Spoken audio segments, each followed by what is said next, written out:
Welcome to my vloggers vlog. We're ready for the first tour of the day. Day 2 na tayo. Day 2, pero first day of tour. Anyong! Maagang nagising ang first on the next day dahil maaga ding nakatulog kagabi. Pero dahil tulog pa yung mga kasama ko, nakatulog din ulit ako. At pagising namin, ito agad ang bumungad sa amin. Good vibes morning! Pero dream ko pa din talaga magkaroon ng white Christmas, as in yung time ng Christmas talaga saka ako na sa may snow. Sana next year, pero for this year, I'm still grateful and thankful for the whole year, the wonderful experiences and blessings, and looking forward for another wonderful year. Anyways, breakfast muna tayo bago gumala.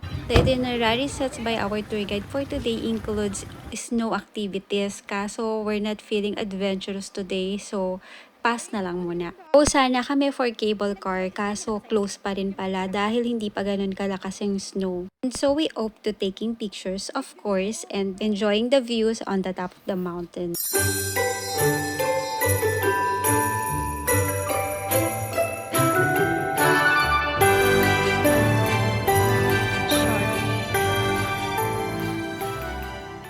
Then, we're off to the next location, Catamaran Lake. And syempre, nagpakaturista kami. Kaya kahit malamig, we tried boating. Sa akin nakakita ng billionaire na pinagdadrive ka. She's driving her yacht. Practicing for her yacht. And super worth it dahil napakaganda ng lake, especially nung clear pa yung skies and view. Ano na ito? Freeze. Oo, Nag-ayos ka during dito. Siguro sabi na, namin Jan Feb. January, Feb, freeze na siya. Frozen na siya and for ski na siya.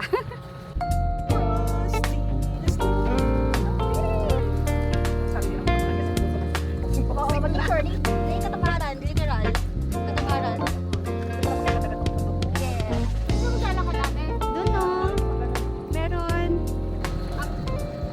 Go there? Malapit yan. Sinusundan kami ng fog.